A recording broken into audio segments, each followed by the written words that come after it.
Hello and welcome to pmclounge.com. We are now on chapter 4 of our 6 chapter series, which is all about project management for non-project managers. Now, if you haven't gone over the previous 3 chapters, the first link in the description below will be helpful as it is a playlist of all the 6 chapters. So check out the previous chapters. For now, let's get started with chapter 4, hoping that you have already gone over the previous 3 chapters. So chapter 4 is all about working with project stakeholders. In the previous chapter, we talked about building a team.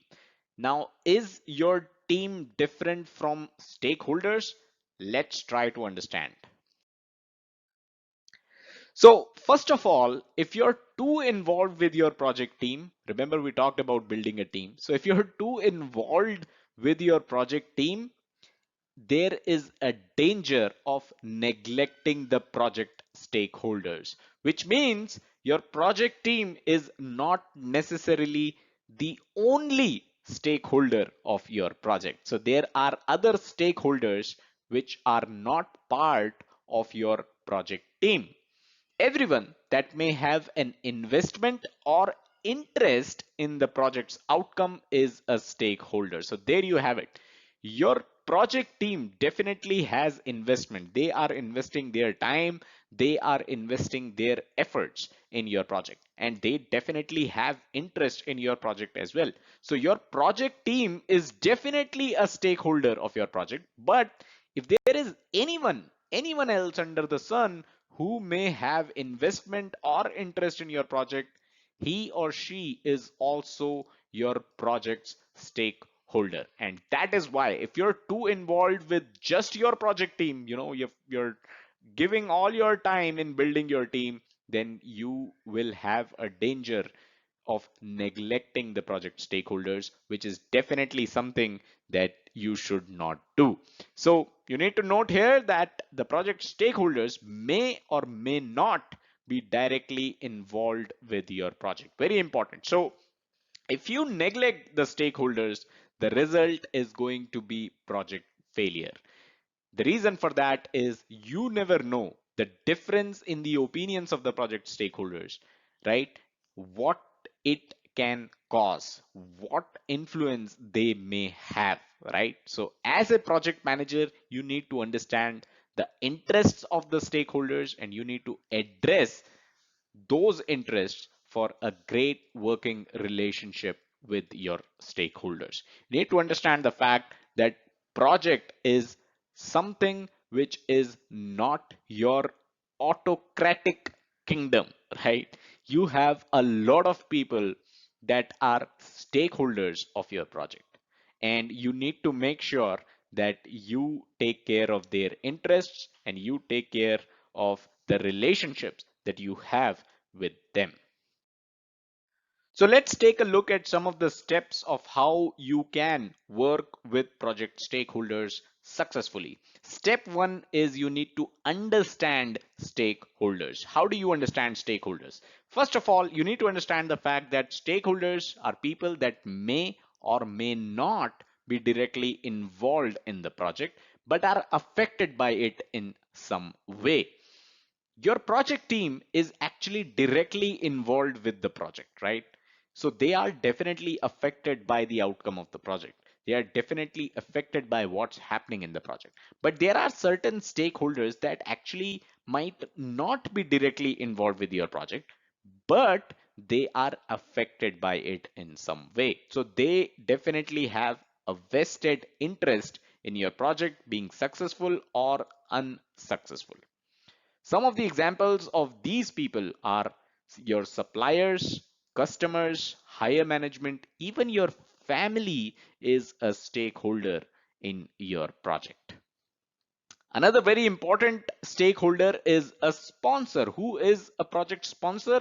Sponsor is the person who is financing the project. He's the one providing funds to your project. So someone who is financing the project is definitely the primary risk taker as far as your project is concerned. Actually, in certain texts, you will find that the sponsor is also known as the most important stakeholder of your project. So that's how you need to understand who the stakeholders are and have a broad view of who all can actually be a stakeholder in your specific project. Step two, why should stakeholders be on your side? Which basically means step two is all about making sure that your stakeholders, your project stakeholders, are on your side. Why is this important? Because we talked about this earlier as well.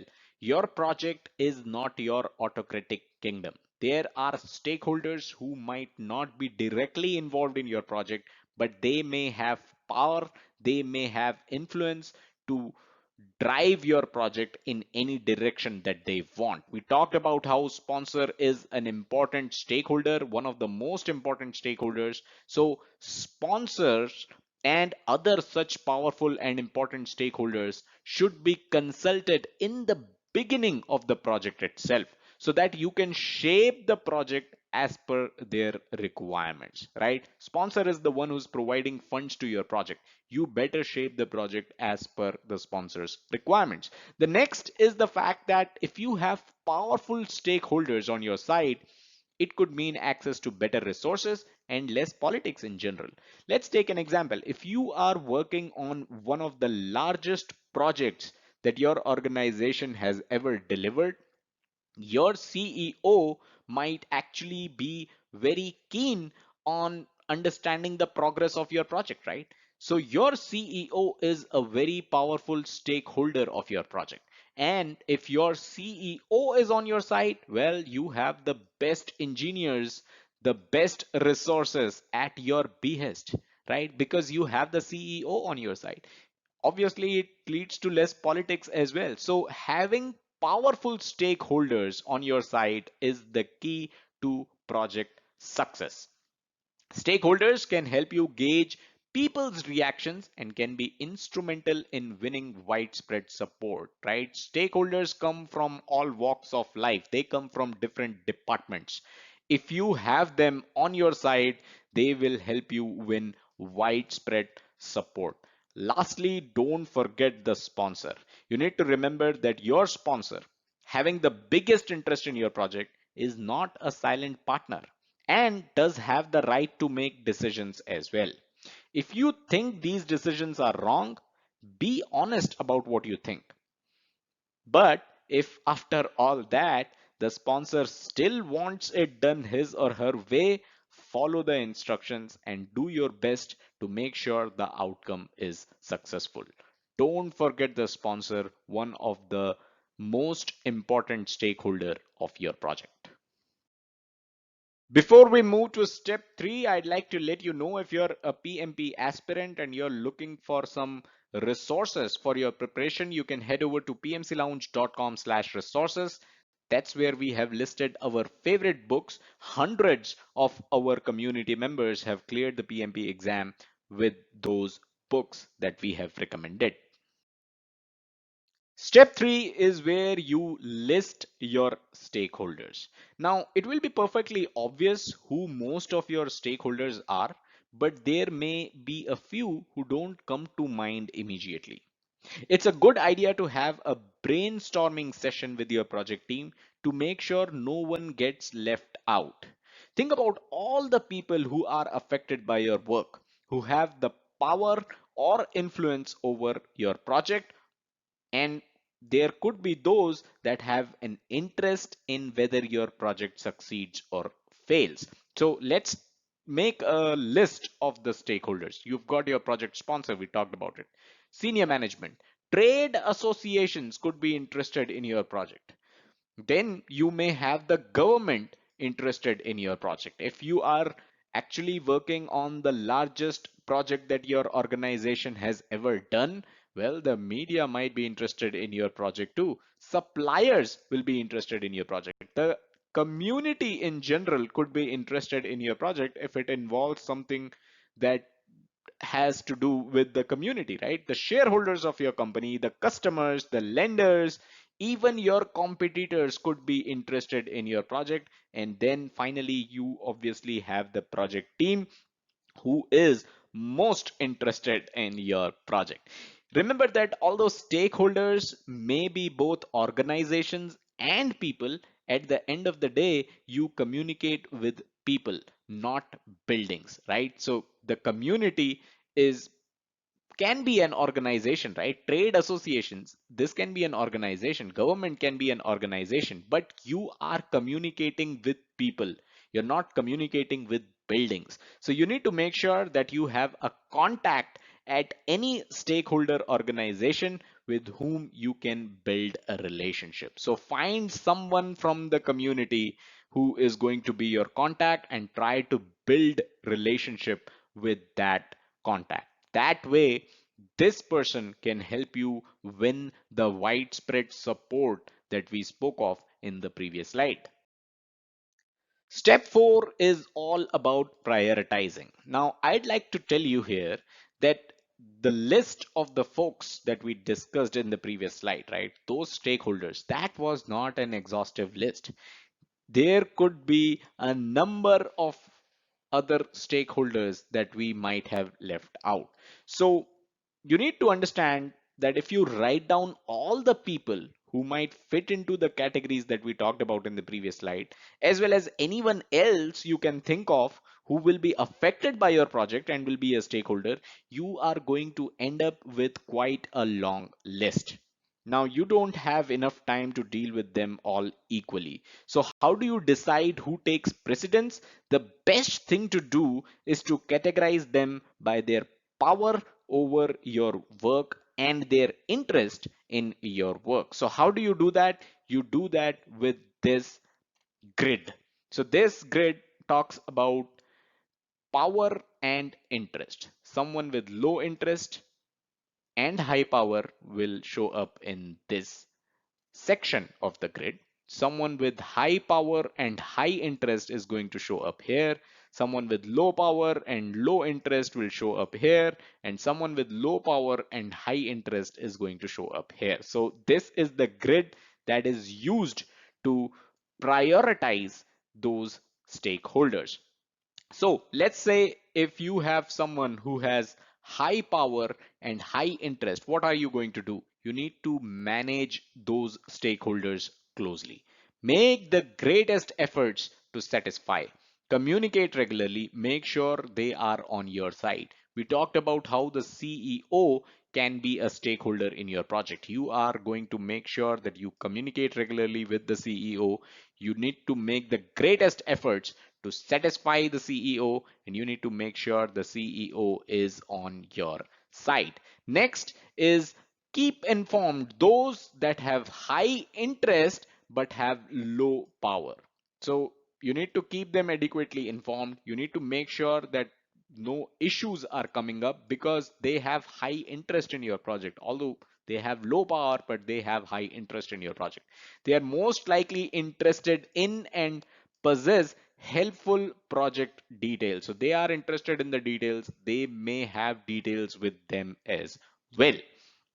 Keep satisfied those that have high power but very less interest in your project. So put in enough effort to keep them satisfied. Make sure the communication is just enough. You don't have to over communicate here. Chances are they're not interested in the nitty gritties of the project. Someone with high interest and low power might be interested in the nitty gritties. Someone with high power and low interest is not going to be interested in the nitty gritties of your project. Finally, someone with low power and low interest, all you need to do is monitor them, touch base with them timely, not too often though, and you need to make sure there aren't any problems. This is something that is applicable to all four such stakeholders. You should not have any problems with any of them. So go through the list of people that we identified in the previous slide, right? They are your stakeholders. Now you can write their names wherever it seems appropriate out of these four grids, right? Keep satisfied, manage closely, monitor, keep informed. Now, let's say, for example, your boss is likely to have high power over your project and high interest as well. So this person, your boss, is someone who will end up in the top right hand corner of the grid. He has high interest, he has high power. You need to manage your boss closely. Now, we talked about how your family could be a stakeholder in your project as well, right? So, they could be a stakeholder in your project. They may have high interest in your project, but they might not have power over your project, right? Because it is something related to your office, right? It is something related to your organization. Your family is not really a part of your organization, right? So you can put your family in the keep informed grid, right? So when you write your stakeholders' names into the power interest grid, you can also color code them according to whether they are likely to support you or oppose to your project. So let's say strong advocates could be written in green, more neutral people could be in orange, and serious critics of your project, they could be in red. Now people in red in the high power half, in this half, if there are people in red in this half, you need to make sure that you carefully manage them. So that is how you use this power and interest grid. Step 5 is all about the questions that you need to ask. So now you know who your stakeholders are and what sort of priority they should have for your attention. We just looked at in the previous slides. But you also need to know much more about your stakeholders, right? You need to know things like how likely are they to feel about your project? How likely are they to react to your project? And how best you can engage your stakeholders, how best you can communicate with your stakeholders. So some key questions that can help you understand your stakeholders better are here. Question one is financial or emotional interest in the outcome of the project. If you know that there is a stakeholder who has a financial interest in the outcome of your project, you know this stakeholder better now, right? Information that they need from you, information that your stakeholders need from you, and how would they like to receive it. So let's say your project sponsor is someone who is always on a business trip and he checks his emails once a week. So, will you drop an email to him if you need something urgently from him? Of course not, right? You are going to try and reach out to him via a phone call or maybe Slack or any other channel, but you need to understand the kind of information that your stakeholders need from you and how they would like to receive it. You also need their timely feedback. This is where you ask them how the project is doing as per them. Who is influencing their opinions or who can be influenced by their opinions? These two are extremely important questions that you need to ask.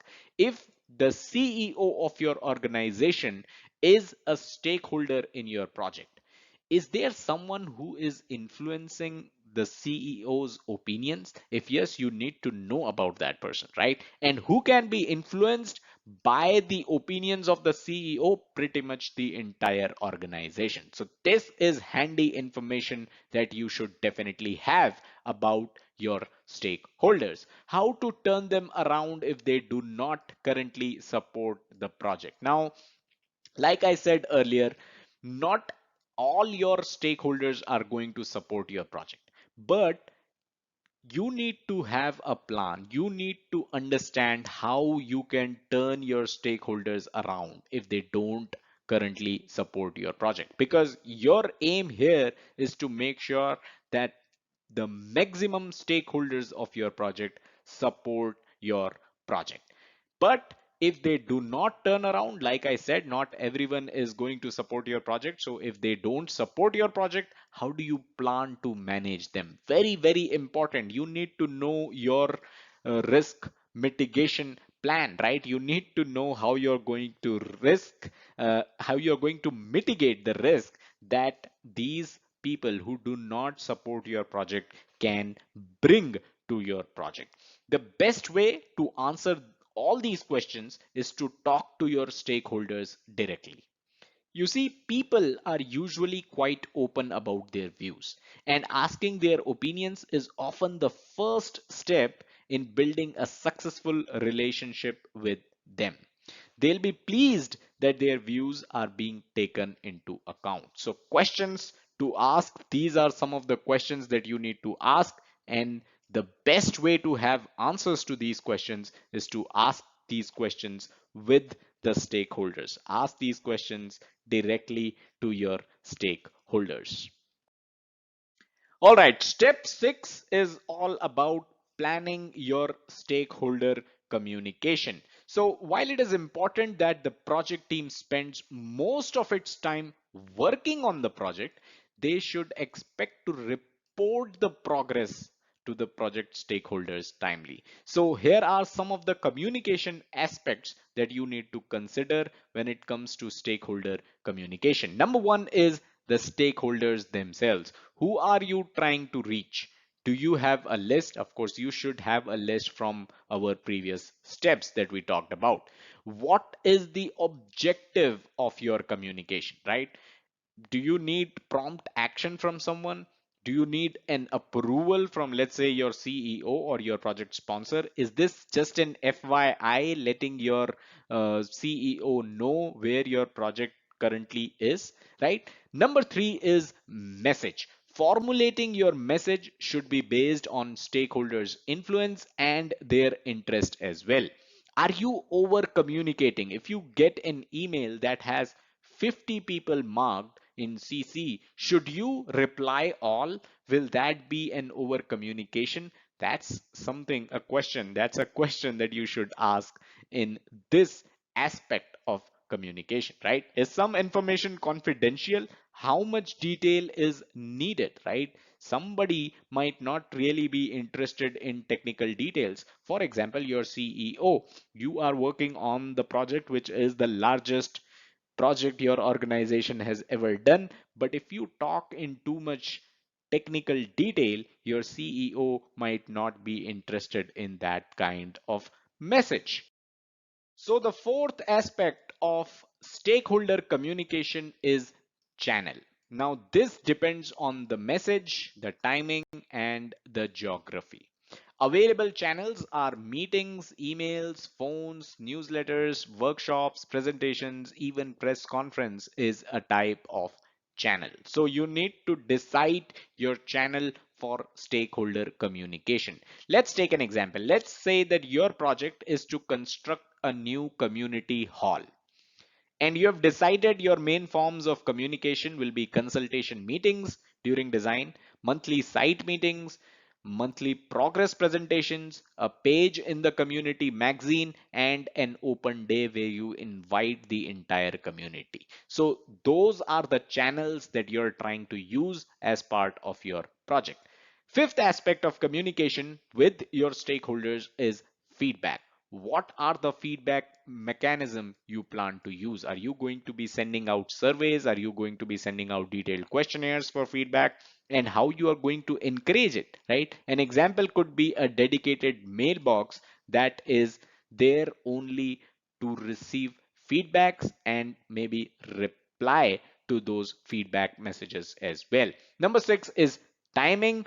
When will you communicate, right? So let's say you have an important meeting. Are you going to schedule that meeting in the second half on a Friday? Of course not. That is not really the best time for an important meeting. So these were the six aspects of stakeholder communication. So finally, here are some quick wins for working with the project stakeholders. Have the power to make your project succeed or fail. I'd like to reiterate here, your project is not your autocratic kingdom.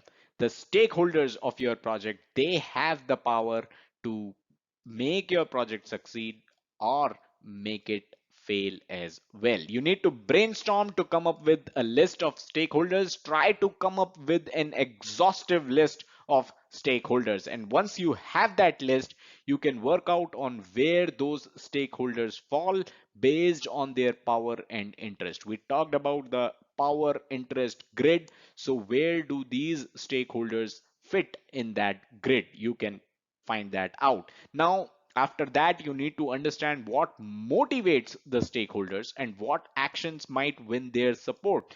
Not every single stakeholder of your project is going to support your project, but you need to find out how you can have maximum stakeholders supporting your project. How can you win the support of the maximum stakeholders? That's something that you should work on. Finally, you need to create a comprehensive communications plan. It should be tailored to suit the needs of your audience, the needs of your stakeholders. We talked about the aspects of communication. You need to make sure your communications plan follow it and tailor your plan based on the needs of your project stakeholders. So we are done with chapter 4, working with project stakeholders. The next chapter is chapter 5, planning, scheduling, and budgeting. You can click the link on your screen right now or the first link in the description below. That is going to take you to an entire playlist of all the chapters. See you there on chapter 5.